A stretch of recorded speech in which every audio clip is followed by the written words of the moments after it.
So my name is Daniel E. Wow. Yeah. That's how it shows up on my medical records. My name is Erie Whitaker. I had to fake my death once. It's a long story. Oh, I mean, it was just on paper. I didn't actually fake my death. Was it fun? No. Because my mom read it on the internet and it made her kind of sad and scared because she thought I was dead. She so didn't that's not enjoy right. that, huh? No, yeah. She didn't like that.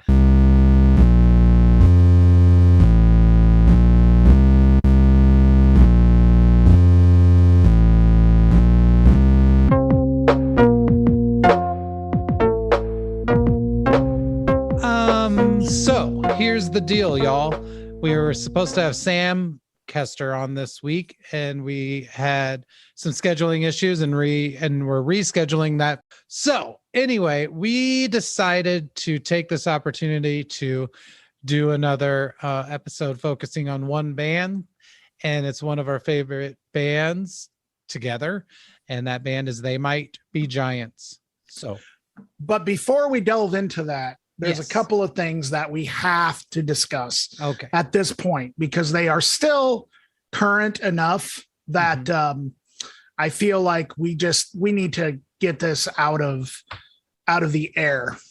Okay. So the first thing is, did you hear about the Nirvana Baby? Yes. Okay. Here's the thing. I don't blame him for doing it. I think it's stupid. I don't blame him for doing it. Yeah. I mean, I hate to say that, but I mean, if I was featured on like a huge, and this may be a very unpopular opinion here, but if I was featured on the cover of some huge album like that, and then 20 years down the line, because I'm assuming that somebody had to tell him, you could probably get money for this. Right. Because I think they only got paid like $200. Yeah, that's right. Which is insane when you think about it. But at the time, though, Nevermind was not thought of.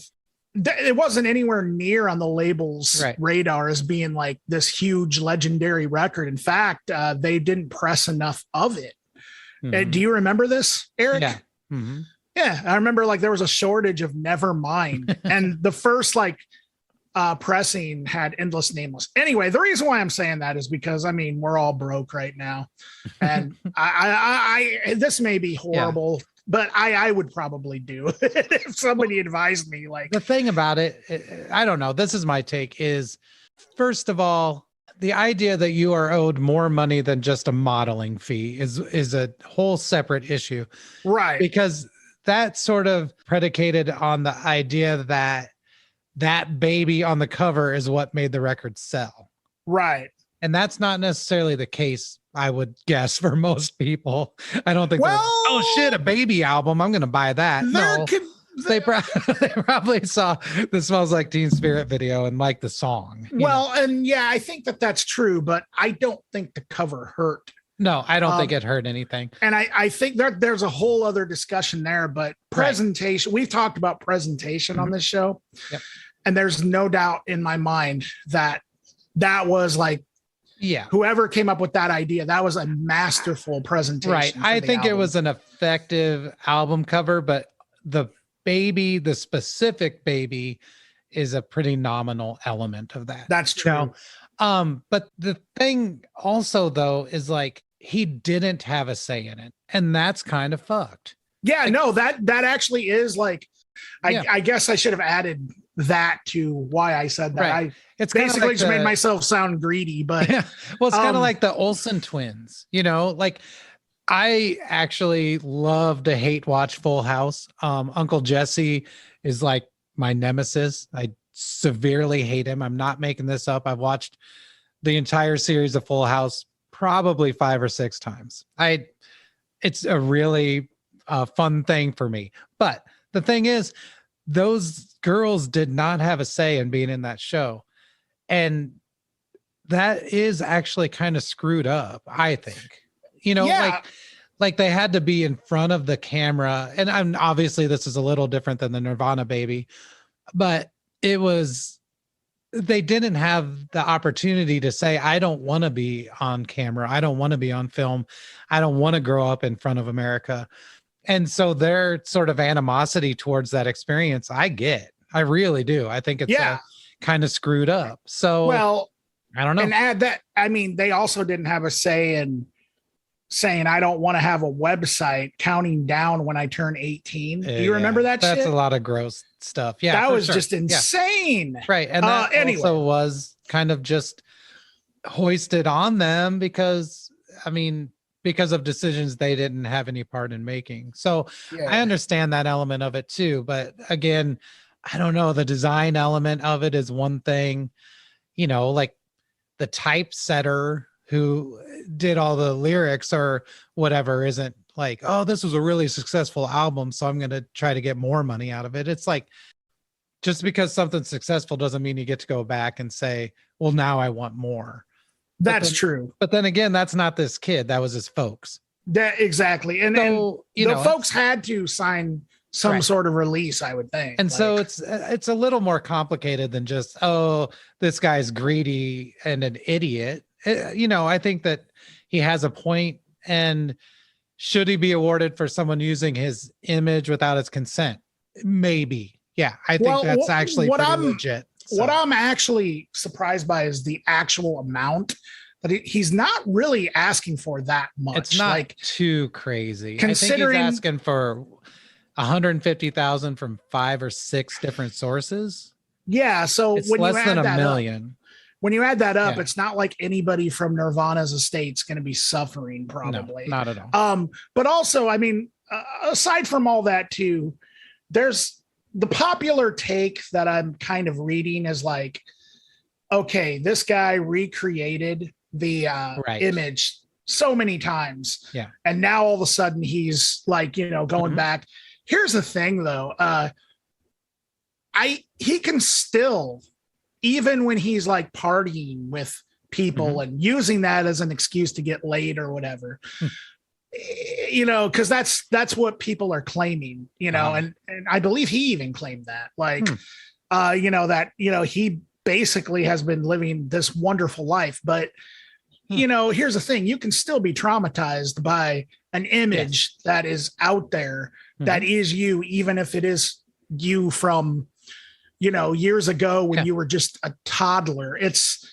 I can kind of see where like once people found out, yeah, sure, there was this element. There's always like 2 sides to every story. I could actually see the possibility that, okay, he was living this like quote unquote wonderful, glamorous life because of it, but he was also battling some demons and shit because of it as well. And there's no time frame for when you're going to react to something either, or how you're going to react. And no one can tell you when a trauma is going to affect you or how, and nothing you've done up to that point should change that. How, you're right to feel differently about things that happened in your life. That's an ongoing thing. So, I mean, I get that. It seems like he enjoyed some level of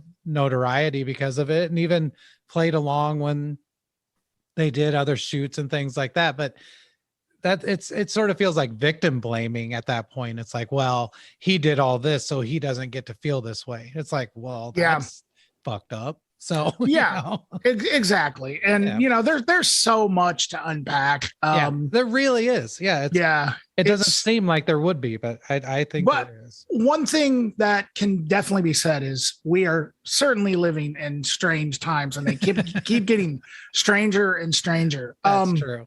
So the other thing that I wanted to touch on, and this will be much quicker than this. Did you hear about Kanye West finally dropping his new album Donda, or do you even care?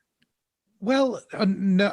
Okay, so I have heard like rumblings about Kanye West. I follow a few sort of satirical / cynical avant-garde music kind of Instagram things. Sure. And they kept showing like pictures of him like in a cement room wearing like a spiky black S&M outfit and stuff. And of course, the memes were like, I don't know, listens to Plaque Bleg once, or something like that. Yeah. And so very funny, but it did pique my interest. I was like, what the fuck? Is he really recording in a cement room? Well, and so I'm interested in it, but I have not done any research yet. So. Well, so the whole story. He's like, there was some like huge stadium that he like had like a listening party at. Okay. Or he was having a release party at. Mm-hmm. And then like he delayed the album or something. And I could be getting my facts completely wrong. Well, that's why we're here. And yeah, exactly. To get my facts wrong. Okay. So he actually, Mercedes-Benz Stadium in Atlanta. Okay. He stayed there after the initial first listening party. Mm-hmm. So here, I'm going to just go ahead and read this real quick. In the days after Kanye West's first listening party for Donda held in Atlanta's Mercedes-Benz Stadium, it was revealed that the rapper had taken up residence in the venue itself in a bid to finish the still unreleased record. So he had a listening party for an unreleased record. Okay. And then he decided to move into the Mercedes-Benz Stadium where he had the listening party at and to finish it. So that is, like that right there is just complete absurdity in real life for sure. Yeah. But anyway, so there's that, which I thought that was great. Then I guess he like is trying to move. Okay. He recreated his childhood home for a stadium event for his new album, Donda, in Chicago. Mm-hmm. But then I guess his real childhood home got vandalized by a bunch of people. And then he appeared on stage with DaBaby and Marilyn Manson. Okay. And I think Marilyn Manson's on the new album.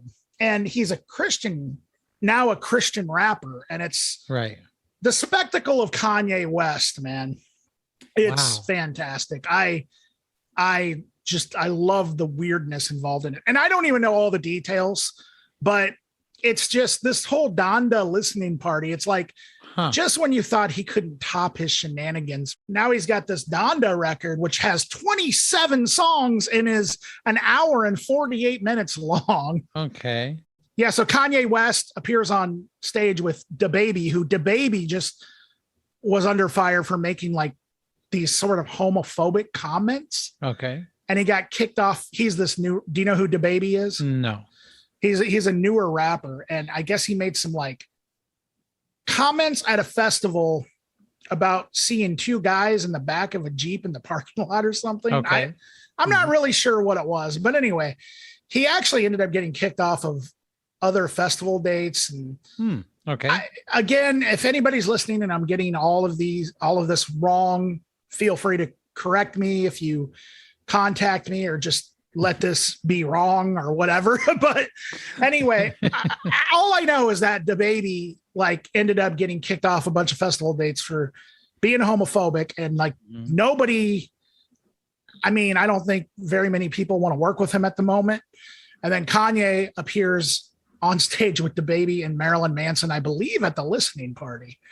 Wow. I don't know. I haven't researched it enough, but that's as close to the details I'm going to be able to get. So anyway, okay. So that was your dream and I'm going to analyze it now. Let's just say that, man. Kanye West with Marilyn Manson and DaBaby. Yeah. So he's trying to provide sort of a platform for recently canceled people, sounds like. Oh yeah. Cause Marilyn Manson. Right. Yeah, that's right. So that's just sort of like, thing. I don't know, obviously just trying to be shocking, right? Well, that also Kanye is like sort of the epitome of somebody who's gotten canceled in the last like 4 years. Right. So yeah. I don't know, that picture of him wearing that spiky S&M shit. I was kind of like, I don't know, I'll check it out. Yeah, it's, is this like power electronics? Is that what he's into now? Just like screaming through a distortion pedal. I'm into it. I'll check it out. Well, some of his rapping has kind of sounded like that lately. Right. I've only ever heard the first record, so okay. I don't know. There's a period of time where he started to sound like he was getting into some pretty experimental stuff, but I don't know. It's hard to fully respect Kanye, but it's also hard to avoid at least being somewhat intrigued by him. Yeah, I would agree with that. Yeah. Huh. So yeah, well, I'll check it out. Maybe we'll have to review it on here. Yes. Yeah, maybe. That would actually be kind of cool. All right, I'm into it. All right, yeah, maybe we'll review that. Cool. We're saying it like a couple of hicks getting ready to jump a four-wheeler over a ditch or some shit. I'll do it. I don't care. Yeah, I'll fucking do it. Who cares? Hold my beer. Well, have you ever jumped a four-wheeler over a ditch? Yeah. Okay, because I'll tell you what, that shit's fun. I've done it. I've done it myself. Welcome to the Four-Wheeler Podcast. Yeah, the four-wheeler. ATVs. We're all about ATV. All right. Accelerativ Thrust vision. All right. So speaking of two guys. Yeah, two guys. We're going to talk about They Might Be Giants, right? They Might Be Giants, ladies and gentlemen. They Might Be Giants, boy. Otherwise stylized as TMBG. And I just have to preface this.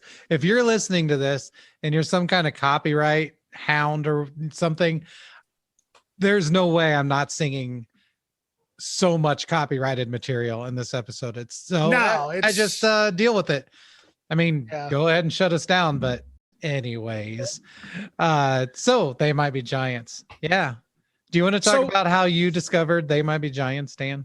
Sure. So They Might Be Giants was a band I had vaguely heard about probably when I was like 7 or 8 years old. There was this weird time on MTV, and I'm sure you remember this, Eric, where they were starting to, I feel like probably around 87, maybe 88, perhaps.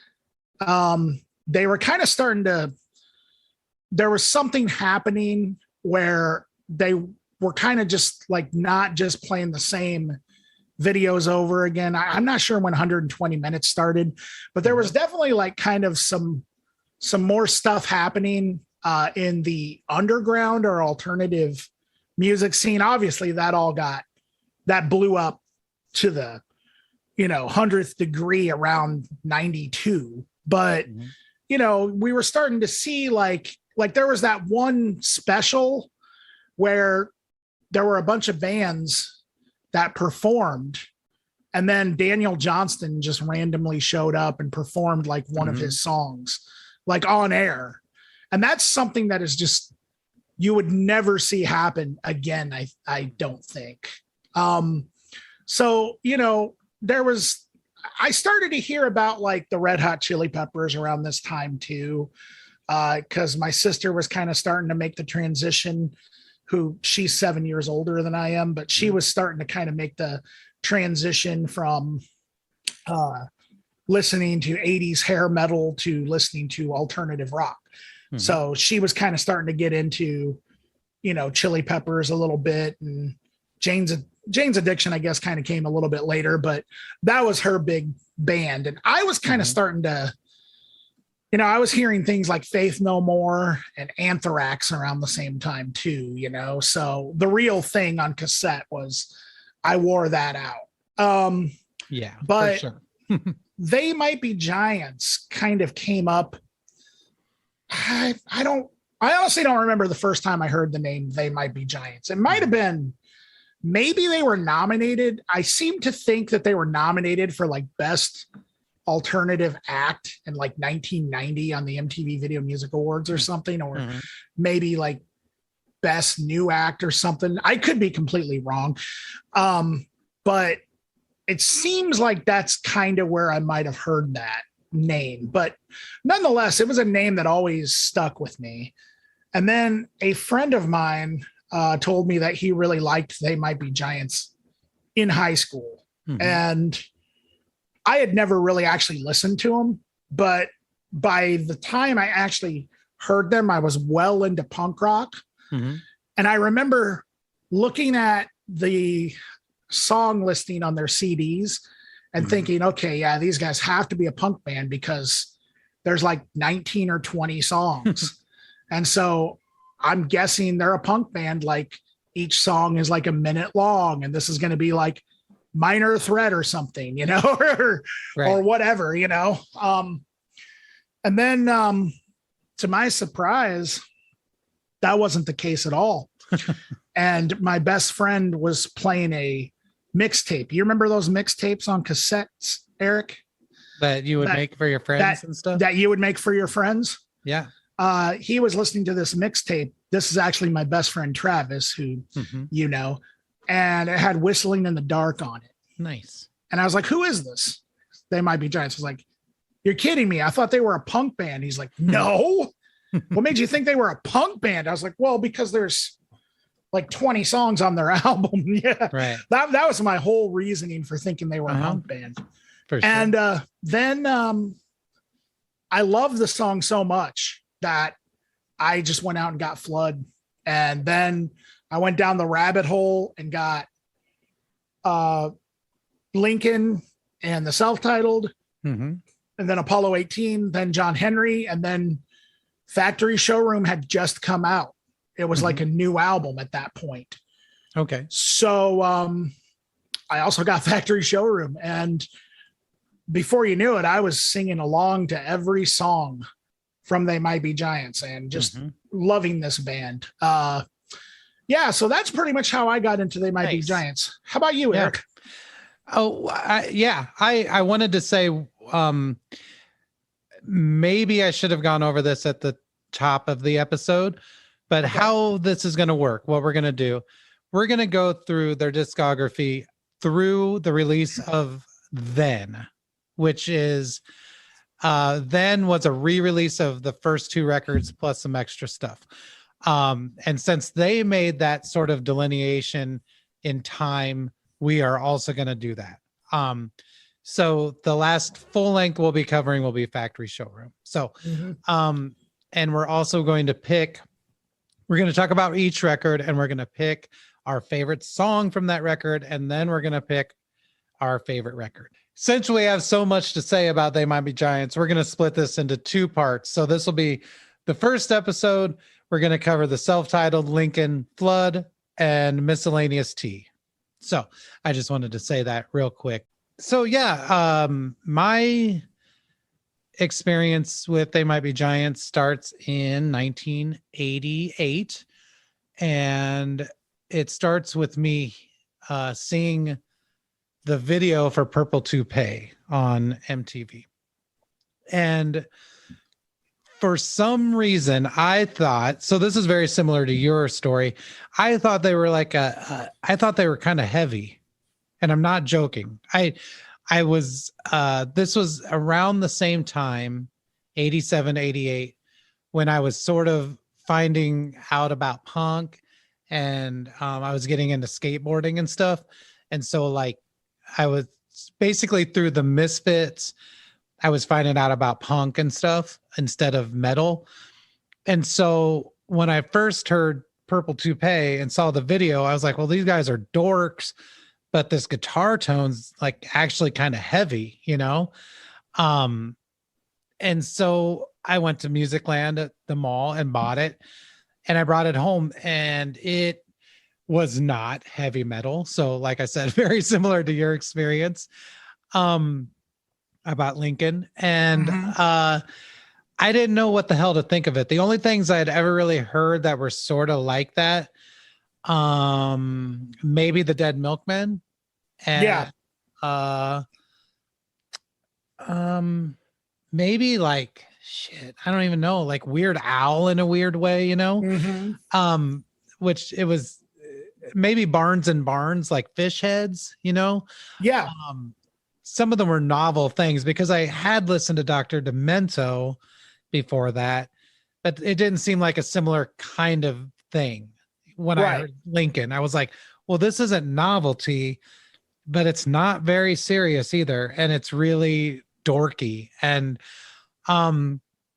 yeah, so I got way into it. I would say between this record and the Violent Femmes first record, they are the things that made me not necessarily turn my back on heavy metal, but definitely branch out and listen to other things, which obviously I can't be more thankful for, you know, in the grand scheme of things. So yeah, I went to Musicland, ordered the first tape, which to be honest, I liked, and we'll get into that, but it wasn't quite the same as Lincoln. And yeah, I just fell in love with their wordplay, yeah, they quickly became one of my favorite bands. And when I was young, I really tried hard to be weird and interesting. I thought that made me cool. And so this fit perfectly in that. I could tell all my friends about it and they would be like, oh, that's really weird music. And I'd be like, yes, I know. That's because I'm so interesting and cool. And so, yeah, they just perfectly fit into where I was at the moment and sort of defined my interests going forward in a pretty specific way. So I think we'll get into all that anyway. There's no way this isn't going to be somewhat chronological and biographical at the same time. Sure, so, absolutely. Yeah, so as far as I'm concerned, we can start talking about that first record if you want. Okay. Yeah. Sure. You can go ahead and start it and maybe we'll alternate each one if that's cool. Okay, yeah, no problem. So the self-titled They Might Be Giants record for me, it was the last record I believe I heard from that era. Actually, I believe that I had gotten all of the. I mean, I even heard Factory Showroom before I heard the self-titled record, I believe. So it was kind of the last record that I heard. And so I went into it with a certain expectation because here's what I feel. I feel while this is a fantastic record and has some of my favorite They Might Be Giant songs, such as Youth Culture Killed My Dog and She's an Angel and Everything Right is Wrong Again. And I love Rhythm Section 1 ad. I feel like maybe they were still kind of honing in on what exactly it is that They Might Be Giants was and what they did. And it was a very fun record. And I kind of feel like in a lot of places, spontaneous record. But there's a certain sound to it that I feel like Lincoln perfected.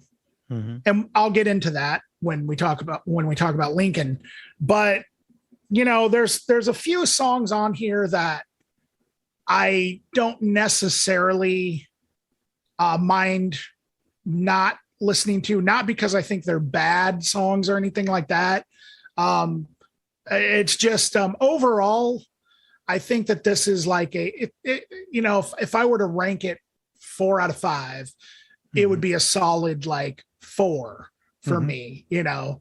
And anyway, so yeah, I love the that being said though, I love the pacing of the record. I think that it's a strong debut. And yeah, it really is, I feel, just as good of a place as any to start with They Might Be Giants if you've never heard them. Yeah. It's so I don't really have a lot of, I don't have anything like bad to say. I just think that some of the records that came later were stronger. Yeah. So yeah, self-titled They Might Be Giants record. I would recommend listening to it for sure. Yeah, absolutely. Yeah. I like this record. It was the second one I heard. And, it definitely has a low fi sound to it. Which sort of adds an element of it that doesn't appear in the rest of the records. I think that They Might Be Giants more than just about any group I listen to doesn't seem to embrace lo-fi-ness. Like, I don't think it's something that they find much merit or value in, and that's fine. I think it's cool that they want to sound the best that they can all the time. And I do think at the time this was the best that they could sound. I don't think that lo-fi-ness was intentional at all. Right. But it's there. So it does have a different sound than the rest of them. What I love about this album, there are good songs when you compare them, when we put them into the sort of whole of They Might Be Giants. There's songs that lend themselves to being good They Might Be Giant songs, right? Right. Like either they're kitschy or they're secretly sort of dark, or they're funny, or they're goofy, or whatever. Some of those might be like Don't Let's Start, Put Your Hand Inside the Puppet Head. Those are just obviously They Might Be Giant songs,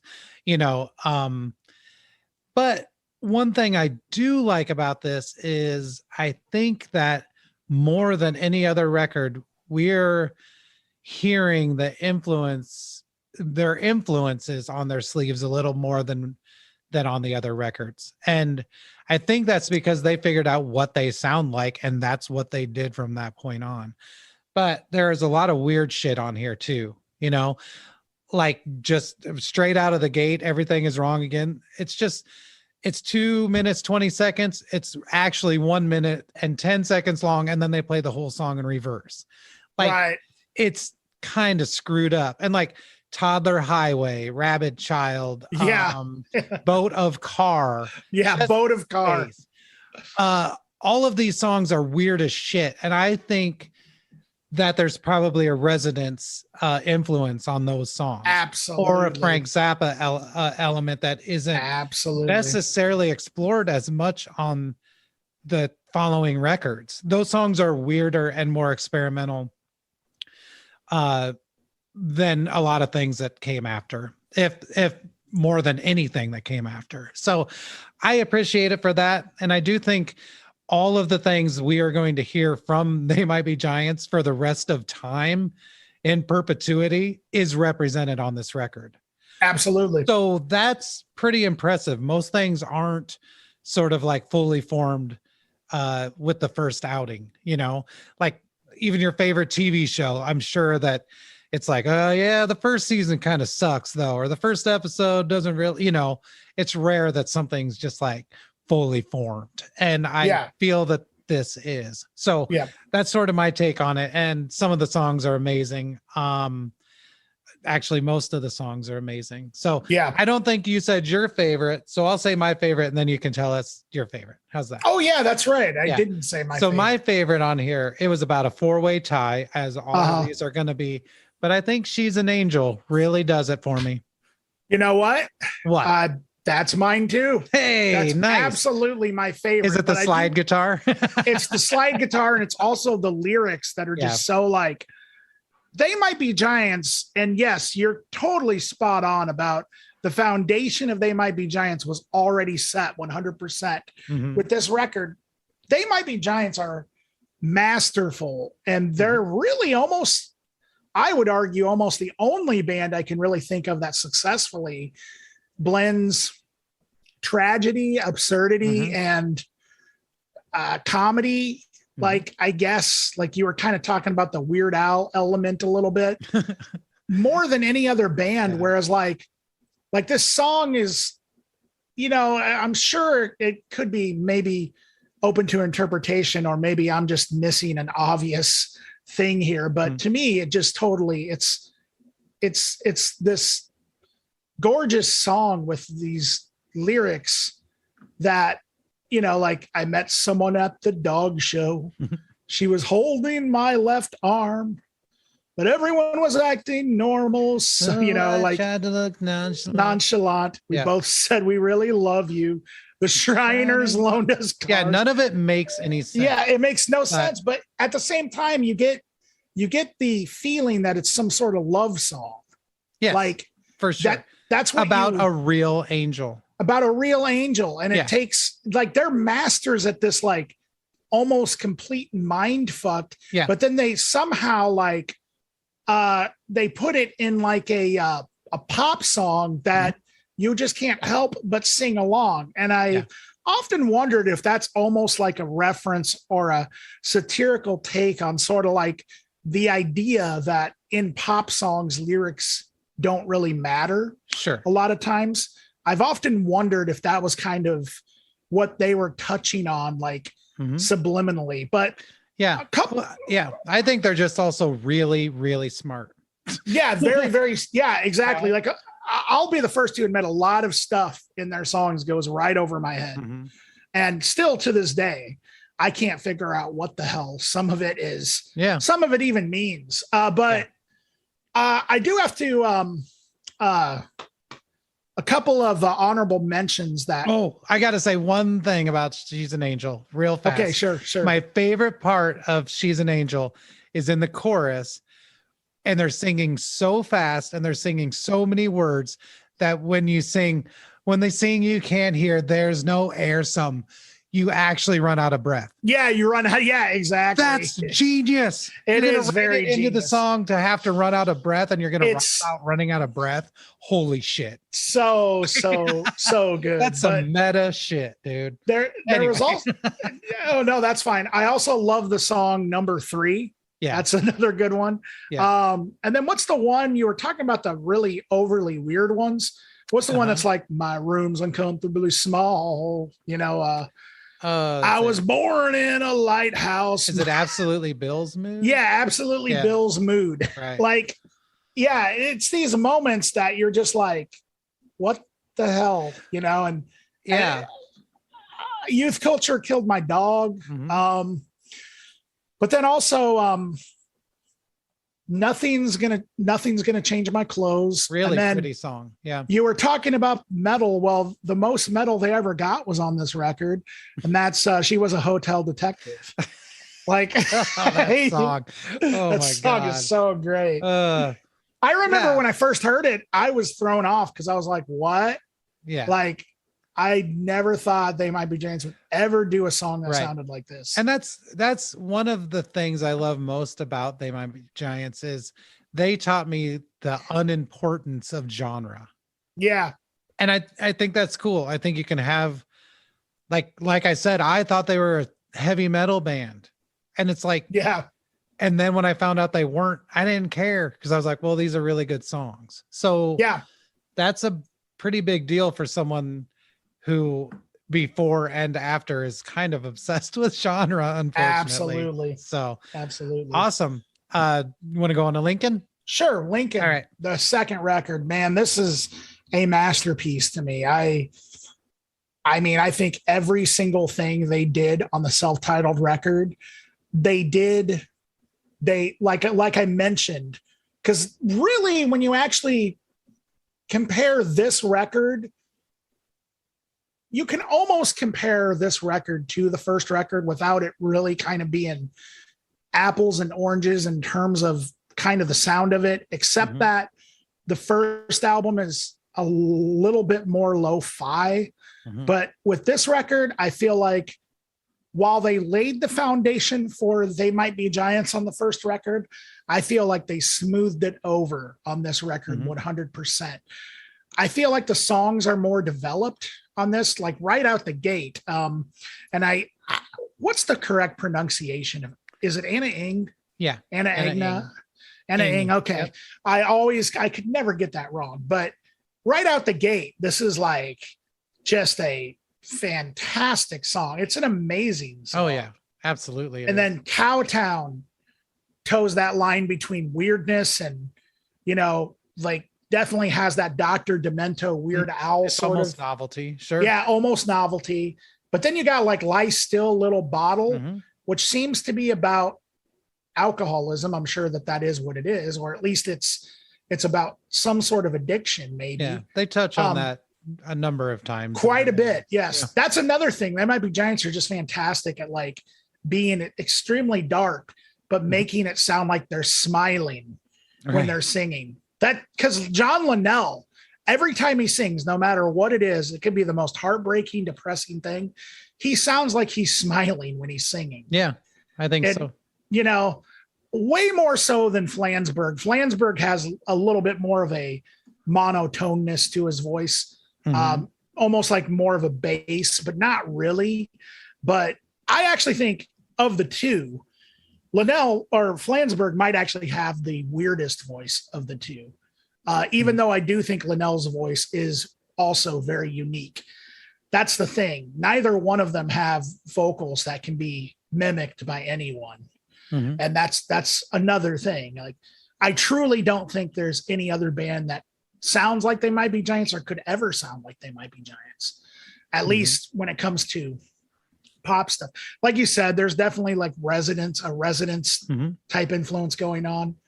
I think that's actually very apparent in the song Cajun Aquarium. I seem to be kind of going in order of songs on Lincoln here, but like The World's Address, fantastic. Yeah, they're really great at wordplay as well. Like Cajun Aquarium being the dawning of the age of Aquarius. The spawning of the Cajun Aquarium. Yeah, this is the spawning of the Cajun. The World's Address is all wordplay. The World's Address. The World's Address, and then of course Kiss Me, Son of God, which has maybe some of the most prophetic lyrics ever. I built a little empire out of some crazy garbage called the blood of the exploited working class. What does that sound like? You know, what does it sound like? Yeah, right. Sure. Yeah, exactly. It's just like, it's so like, I maybe that's a stretch calling it prophetic, but it's still like very, well, I mean, it's about tyranny or totalitarianism. Exactly. It's applicable, you know? Absolutely. So. And then there's Mr. Me, which I think is one of the just stupidly most catchiest songs on the record. A lot of that has to do with the whistling. Yeah, absolutely. And I can't think of the title right now, forgive me, but the next song, Get Out of the Car. I've Got a Match. Yep. Beautiful song. And then there's that other one that I always thought it sounded like there was a level on the Sonic the Hedgehog. It's either one or two, I don't remember. But there's a zone on the Sonic the Hedgehog where it sounded like, to me, like music to that zone on Sonic the Hedgehog. It's track number 13. Okay. Do, you know, like You'll Miss Me. Yeah, You'll Miss Me. And then it's like, You'll Miss Me. It must be raining because a man is about to crash. Yeah, so good. They get really jazzy on this one. Between that one and Why It's Still a Little Bottle, it's jazzier than they really do. And then Shoehorn with Teeth. Great. Shoehorn with Teeth is just a genius. It's like, people should get beat up for stating there believes he wants a shoehorn, the kind with teeth, because he knows there's no such thing. It's travel the world with a heavy metal band, but out of gas, the plane can never land because they're out of gas. Come on, that's weird. Come on, that's crazy. It's like science fiction. You know, whenever you hear like other rappers describe lyrics that they're blown away by, they're always like, "That's crazy," you know. I think with They Might Be Giants, that's crazy. Like, that is so insane, dude. So anyway, this whole record, Santa's Beard, which has that's almost like the most Elvis Costello that I've heard them really sound. And I think there's a huge Elvis Costello. It's humongous. It doesn't show up as much on the first one. It's almost like they leaned into it more. To me, it feels like as time went on, they exposed that influence a little more. I almost feel like they were trying to hide it. Like they didn't want to be compared to Elvis Costello, you know? Definitely. And so once they had their own sound and everything, they kind of let that start coming through a little more, because there are songs that ultimately just straight up sound like an Elvis Costello song. Absolutely. But yeah, for sure. It doesn't hurt that I think Elvis Costello is secretly in They Might Be Giants. Just look at him. Yeah, he is sort of the combination of the two dudes. He looks like, I'm not unconvinced that they're, or I guess I should say, I'm not convinced that they're not the same people meld into one pop star. When they're Elvis Costello, it's like their side project, and their ages combined too. So and their ages combined, and not only is it a side project for They Might Be Giants, it's a science project for They Might Be Giants. For science. We'll get into that much later. The spacecraft. Oh gosh! All right. So hands down, my favorite song on this record, which I have not mentioned because I wanted to save the best for last, They'll Need a Crane. Hands down. Amazing song. This is the best, like, I would say almost like midlife crisis, romance, marriage, falling apart song that I've ever heard. Yeah. You hear it, and upon first listen, you don't think that it is about what it's actually about. Right. But I guess it's actually about one of, whether it's Linnell or Flansburgh, I heard that it's about one of their parents getting divorced. That makes sense. It sounds that way. That's what it sounds like. An older generation. But the lyrics are just like, love sees love's happiness, but happiness, because love is, I'm forgetting the lyrics. But anyway, and then, but that the break is, don't call me at work again. Oh no, the boss still hates me. I'm just tired, and I don't love you anymore. And we should check out where the other nightmare people. Yeah, I mean, we could just go on forever here. Yeah, we could just sing it all. But yeah, amazing break. So sad. So I am assuming that you absolutely hate this record, Eric. No. I love this record. I love this record so much. And yeah, I don't know. I don't feel like I need to go through all the songs, but I don't even know what to say about it. It's just so good. Here's something about They Might Be Giants, and I'll revisit this when we talk about a later record. One thing I really like about them is they just find the right sound for the part of the music. And it doesn't matter if it's an accordion or a guitar or a bass or a vibraphone or some made up dumb sound like at the beginning of Cowtown. Like, I don't even know what that sound is. Yeah. Like, it's nonsense. And it's not samples. I think they really do. Well, sometimes it's samples, but I think they really do make these sounds. And I think that's one thing I really love about them is like the parts have personality.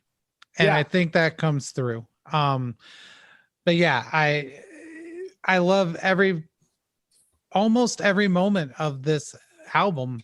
And there's songs that you don't notice at first. It's one of those albums that keeps giving. Like, I don't know, like I was so into this in 1988, but about 98 upon a re-listen, I was like, God damn, Stand on Your Head is amazing. It's so beautiful. Yes. And for the longest time, it was just kind of one of those songs at the end of the record. You know, one of those songs you get through to get to Kiss Me, Son of God or whatever. Yeah. And so, like, even listening to this now, there are songs that I didn't think were that amazing, and they absolutely are. Like, I don't know, like Santa's Beard, I always thought was kind of goofy and not really that great of a song. Now it's pretty cool. I think the whole thing, it's funny you mentioned that, because yes, I remember I used to skip over songs with this record, and I remember They'll Need a Crane was a song that I skipped over so much. I think at a certain age, that song seems a little too serious. Yeah, well, but it just didn't appeal to me when I was like 14. Right, exactly. Like, and it wasn't the lyrics. I wasn't paying attention to the lyrics anyway, at 15, 16 or whatever. But like that, something about the style of you know, like it just seemed too mature almost. Yeah, it seemed too much like an Elvis Costello song, you know, at 15 or 16. And then but songs that were just immediately appealing, you know, had a little bit more of a, well, like Anna Ing is almost a punk song, you know, like absolutely. Almost. And so it's just, that is interesting, but you know, that's how it was with all actually the Giant songs. My origin story was incorrect. Anna Ing was the video that I saw. Oh, Anna Ing. That is such a great video. So that's why I thought they were heavy. Because that guitar part just it sounded like freaking Anthrax to me. You know, like, well, because Scott Ian as a rhythm guitarist had a style that a lot of people didn't play like that. It wasn't so completely underrated. Jaded. Like it was just like just chopped off. You know, and so this guitar had that same sort of tone. Even in metal, it wasn't until maybe we get to like Helmet and shit like that. Yeah. And so like this was one of the first things that I heard with that intense, choppy, gated distortion. And so of course I was like, oh, that's super heavy. And it's like, no, it's not. But it's just such an amazing record. I really can't say enough about it. I could sing, and I did actually before we even discussed doing this episode. It was last night at dinner. Dan and I decided this last night at 9:30 at night. So I sang the first half of this record while I was doing the dishes and cleaning up after dinner, all the way through from the first word till I think the last word of Where Your Eyes Don't Go. I just sang it straight, just by myself, a cappella. That's how much I love it. Like there's a part of my brain that knows every sound and lyric and note and breath of this album. Where Your Eyes Don't Go, a filthy scarecrow waves his broomstick arms and does a parody of each unconscious thing you do. Yeah. What the best part to me, when I was in high school, again, trying to be cool, I would try to sing this whole song in less than 30 seconds. That was like a trick I used to do. So you were trying to make They Might Be Giants a punk band. Yeah. Do you think I can do it now? Try it. Let's see. Okay. Let's see. I guess we'll have to get a timer going. Well, hold on a second. I got a timer right here. Okay. You tell me when to go. And I'm not looking at the lyrics. This is my brain. So your brain. Okay. All right. Okay. So on the count of 3. Oh, wait, hold on.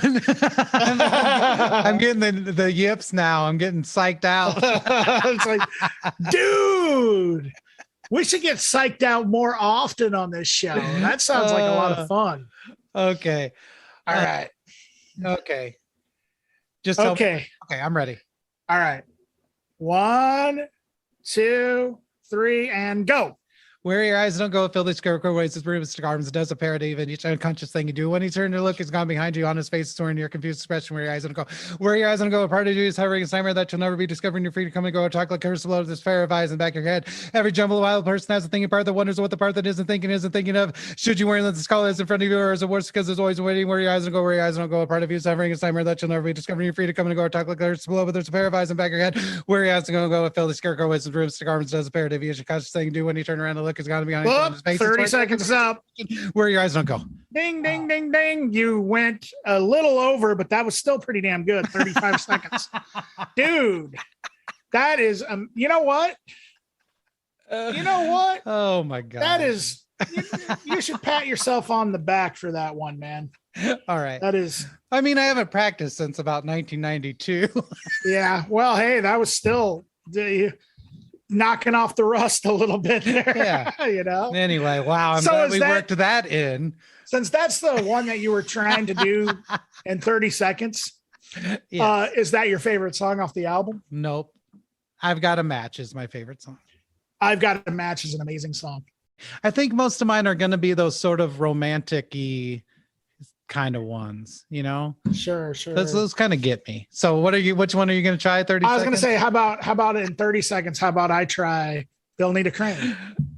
Oh my God. That has way more lyrics, doesn't it? Yeah, let's try it. Let's do it. All right. I got a timer. Okay. Let me know when to go. This podcast just officially became stupid. Yeah, but I prefer to think of it as smart. Oh, okay. Well, I think our podcast, that's the whole crux smart. of They Might Be Giants' career, right? Yeah, this might be stupid, but we think of it as smart. We're talking about They Might Be Giants, so it must be smart now. Yeah.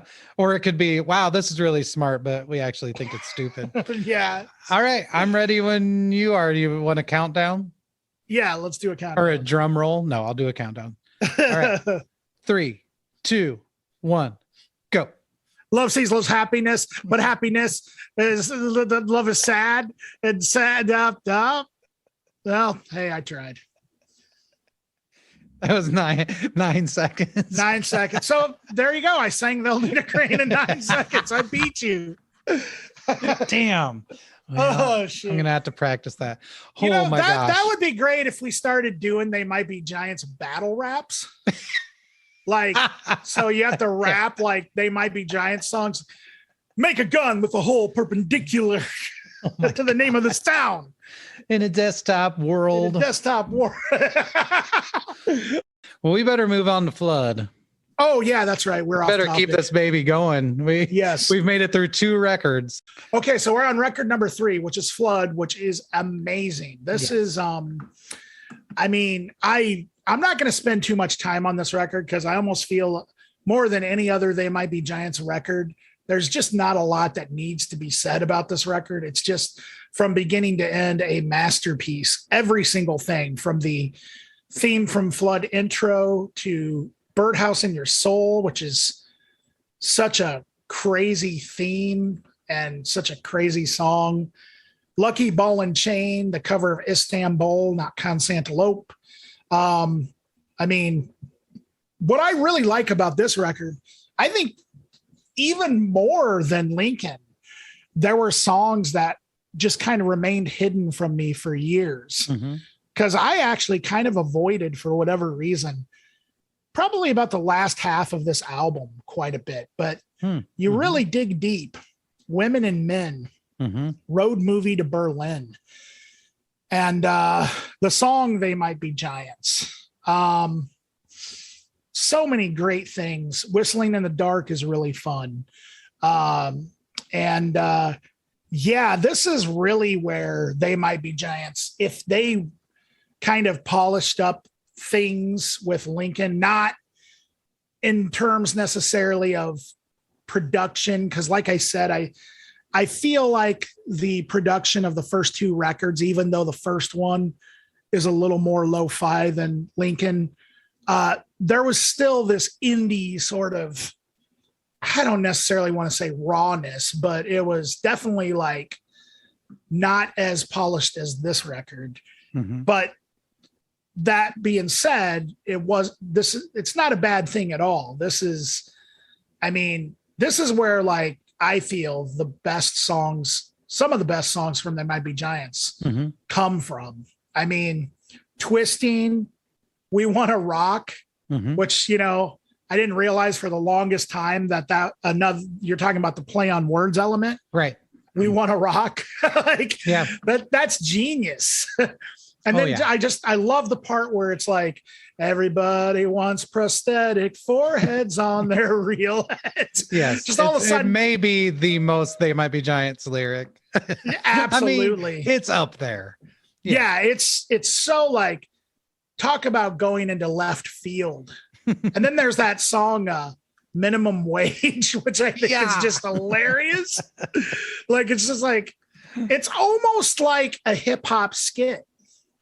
Like, in a way, like, it reminds me of like an intermission, like it's almost like their take on a hip hop skit or something. It's just like, it's so just hilarious. And Letterbox. Absolutely. Someone Keeps Moving My Chair. Yeah. And then the other thing that, there's even, like, politics addressed in this, like Your Racist Friend. Mm-hmm. It's Yeah, absolutely fantastic. Yeah. I think that this is probably the They Might Be Giants record. Like, this is the definitive. If somebody came to me and said, I've never heard They Might Be Giants, yeah, I would tell them to listen to this record. Hands down. Yeah. That's my opinion. This one or Lincoln probably would be where I would start. Yeah. But I would have to say my favorite song is Dead. I mean, that is a classic. I remember there's actually a memory I have. I think it was at a Gimpy show, Eric. Oh, yeah. Where me, you, and I think Brooks Strauss, and I want to say Sean, I think all the guys from Gimpy. Yeah. We all like hugged each other in this circle and they played Dead. I think Jason Salick was there too. Yeah. And they played Dead over the PA. Yeah. I think maybe while you were setting up, maybe it wasn't a Gimpy show. Maybe it was like that Man or Astro Man show or something. Oh, yeah. I don't remember, but we all like hugged in this circle and just screamed along to the words. Nice. Yeah. That's awesome. My favorite song lyrics on any They Might Be Giants song is it's so touching. And it's when you actually think about the lyrics, the song doesn't seem as absurd as it kind of seems. Like I came back as a bag of groceries accidentally sitting, you're kind of like, that's got that They Might Be Giants moment where you're just sort of like, what? But then the chorus comes on and it's like, now it's over. I'm dead and I haven't done anything that I want, or I'm still alive and there's nothing I want to do. Those lyrics are top tier mind blowers, man. Yeah. Like, it completely blows my mind. I'm like, the way that is just laid out is unbelievable. And to say something so, this is going to sound really ridiculous for me to say, but I feel like something that people struggle to kind of try and convey into words. You know what I mean? Like that's something that like, I would always like, that's one of those things where it's like, I wish that I would have written that because I'm thinking that like all the time, you know what I mean? For sure. Like it's like that can be applied to so many situations in real life, whether it could be, something as life-changing as a divorce, or even just something like, I don't know, like having your day ruined because your pencil sharpener broke, or something. For sure. It's so like there is no like context to it really whatsoever, but it can apply to so many things. I know that might be kind of a ridiculous thing to say, but that lyric I love that. Yeah, lyric. I don't think that's ridiculous at all. I think that personally, I think part of what makes They Might Be Giants so much fun is that through the ridiculousness and through what seems to be a bunch of silly nonsense, you find a lot of humanity, and it's a lot of humanity that you can connect with. And it's also, overall, I feel like They Might Be Giants has this sort of like, kind of sense to it that the human condition is alien. Yeah. No human feels like they're pulling this off. Yeah. And that we're all together and we can all relate. And that in and of itself makes it relatable. Yeah. And absolutely. so I think that that's one thing I really like about them is you can relate with how unrelatable it is to be a human. Sure. Absolutely. And I think that's cool. Fantastic. Yeah. Yeah. I mean, the stuff that they say, and it's a lot of it is, it blows your mind hearing it just the way that it's put together without even understanding what it means or thinking about what it means. And then when you actually think about what it means, it's like, oh, wow, that went over my head, but it was right in front of me. It's almost like the meaning in They Might Be Giant songs is hidden in plain sight. Right. Exactly. Yeah. Yeah. So cool. I love Flood. And the thing is, when I first heard it, I was already in 1990. Somehow I was already an elitist prick. And I was like, oh man, this is all just joke songs. And I think what happened was they made 2 music videos for the Animaniacs. Oh, yes. The Istanbul, not Constantinople, and Particle Man. And both of those songs, especially Particle Man, felt very like adolescent to me, really juvenile. And the fact that they made cartoons out of them did not help me shake that feeling. And I sort of just like coming out of Flood, which seemed a little, actually quite a bit darker in tone, if not lyrically as well. This sort of just felt like a little cartoonish, like they had crossed that line into being novelty. Not all of it, of course, but my first time listening through, I was like, oh man, I don't know. Like this might be too corny for me. But that quickly faded away and I learned to love almost every part of it. And I'll still sing along with Particle Man. It's fine, but it's not one of my favorites. But yeah, things that I love about this record specifically, I do think Dead is sort of a game changer for them. I think everyone that heard it said, oh shit, these guys can write a real song that's as good as any song I've ever heard, if not better. Yeah. That's a pretty big fucking deal. I mean, to be like, well, shit, this is better than Billy Joel, you know, like or whatever. Like, I don't know. When I was young, that was a thing. Like the bands I listened to, I did not think were at the same songwriting caliber as the stuff that was on the radio.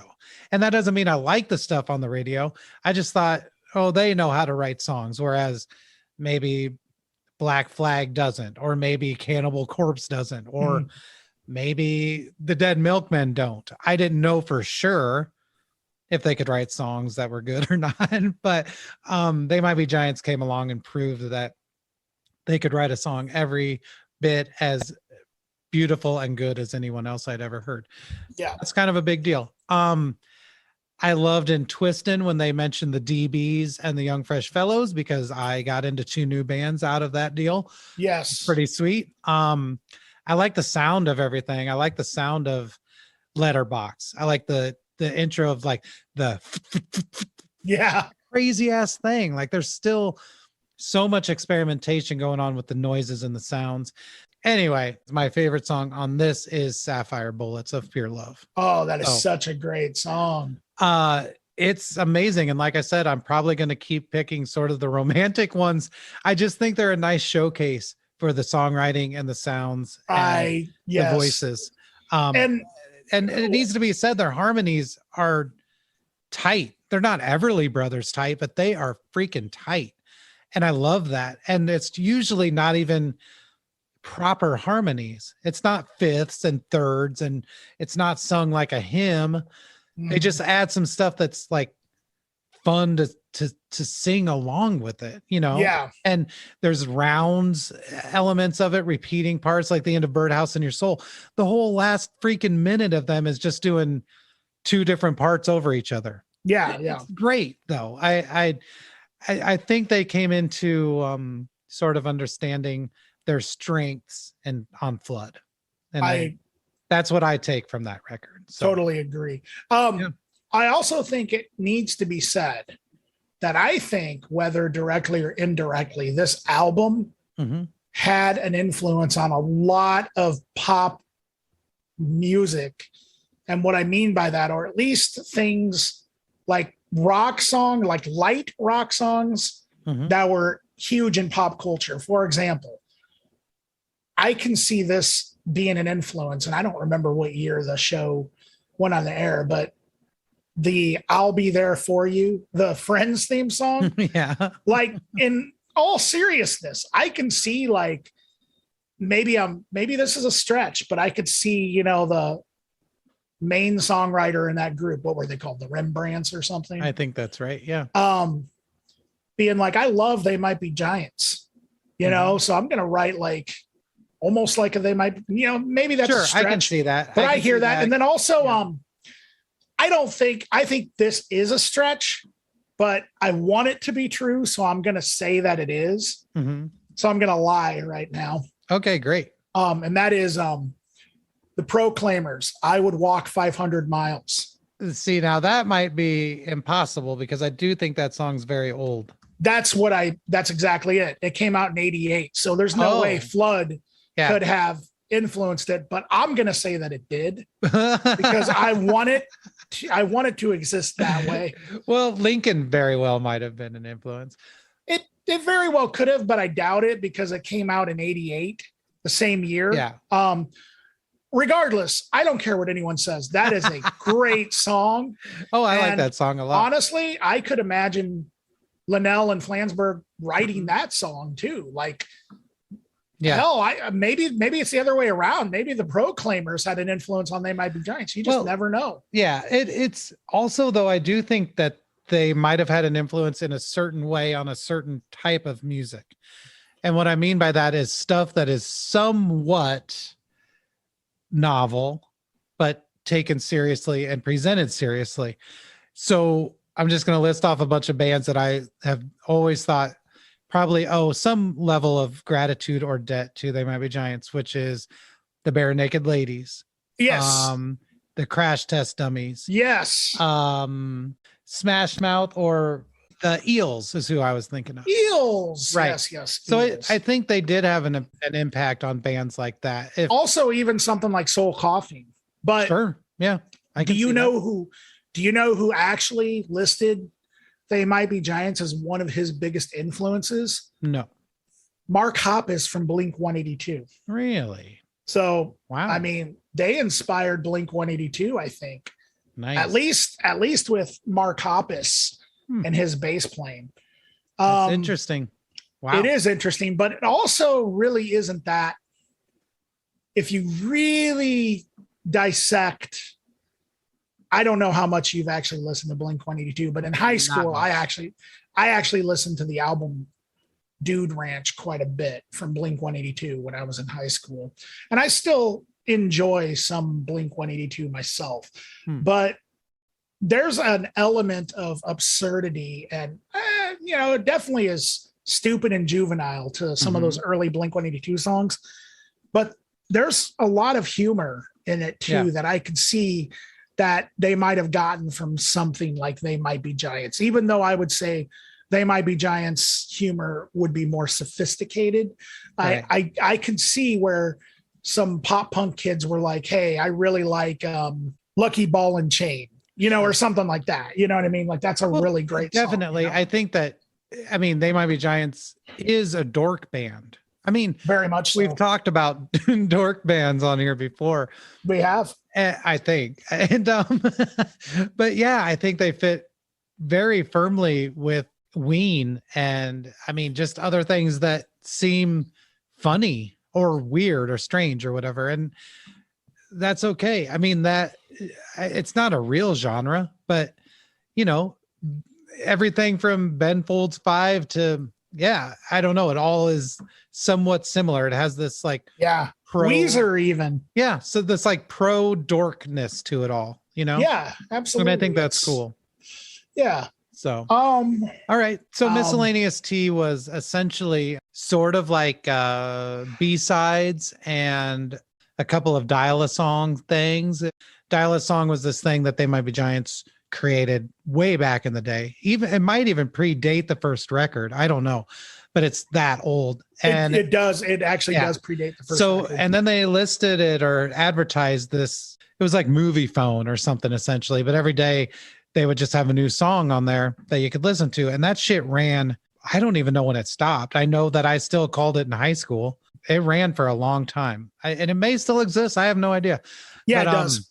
Oh, wow. That's amazing. It really does. Yeah. And also, I want to throw this in here. Isaac Brock from Modest Mouse in the early days of Modest Mouse also had a Dial-A song. Really? Yes. Wow. So that might be a direct influence as well. I'm sure it is. So that's cool. Yeah. But yeah, a lot of these songs were those. They were some remixes. There were alternate versions, outtakes. But there were things on here that, unless you somehow had some bootlegs or the singles or had recorded Dial-A song, like, you wouldn't know them. So, but there's some really cool songs on it.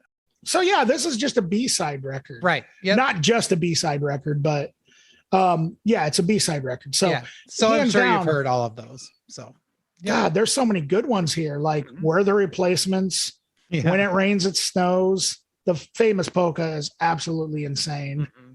For Science. Yeah. Mr. Claw.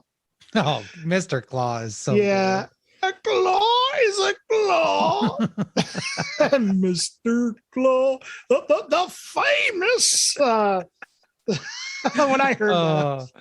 Yeah. So It's Not My Birthday is a great one. But yeah, hands down, I'm gonna have to. Everything on here is fantastic. But the first track, Hey Mr. DJ, I thought you said we had a deal. That is so good. That is like one of those songs that I feel like could have easily been on a album. Like it could have easily been on Flood it wouldn't have felt out of place. No, not at all. Like I almost kind of wonder why they left it off of any record. I don't know. It's so good. Such a good really record. There probably is just something. But anyway, that would be my favorite song off Miscellaneous T. Yeah. Yeah. I think mine, and it's just going to alternate with the one on Then. So it doesn't really matter. So this one I will choose When It Rains, It Snows. Okay, that is such a great one too. It's just outrageously pretty. And the best part of it is everyone thinks it's only 20 seconds long because it stops for like ever. It stops for no joke in the middle of the song. 10 full seconds, probably 10 seconds. It's ridiculous. When it rains, it snows. And then wonder why. Where the Replacements is so good because it's literally about the Replacements. Yeah, it really is. Where someone find Tommy? Yeah. Like, hey, where's Tommy? Someone find Tommy. So good. Yeah. We're the Replacements. We're playing in a rock. And that right there. We're playing in a rock and roll band. That melody, that harmony right there. Yeah. We're playing in a rock and roll band. That is the Friends theme song if I've ever heard it. That is like nice. Straight up like yeah. Hi,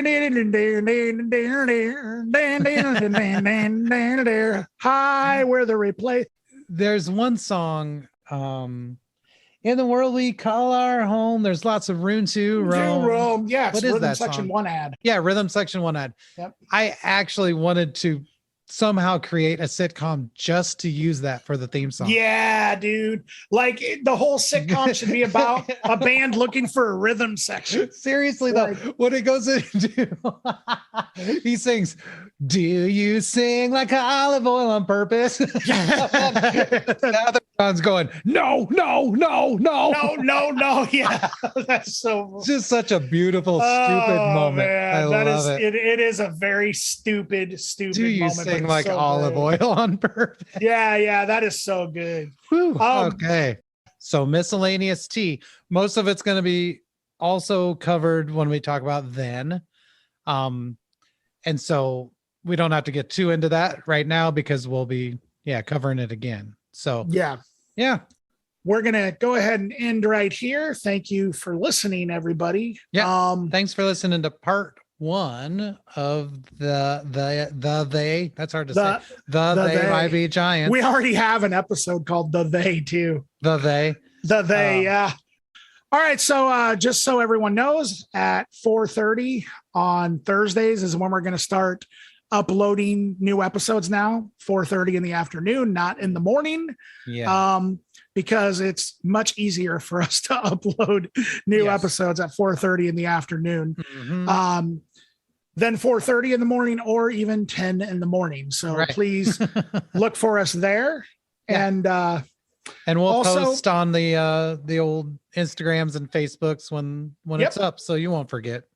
Yep. And as always, if you guys have anything you would like to tell us, go ahead and message us. You can also post on either the Facebook or the Instagram.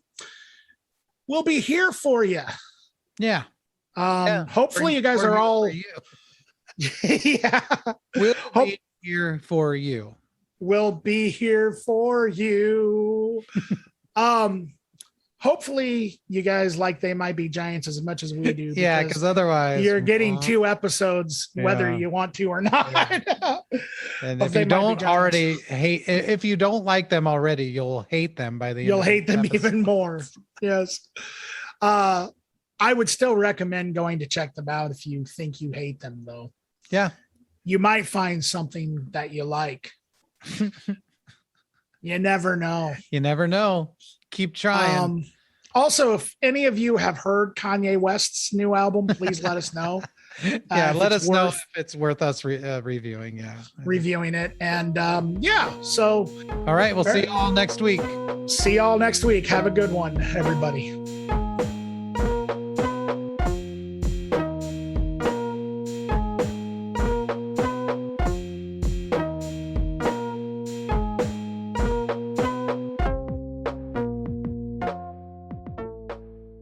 And that's kind of fucked.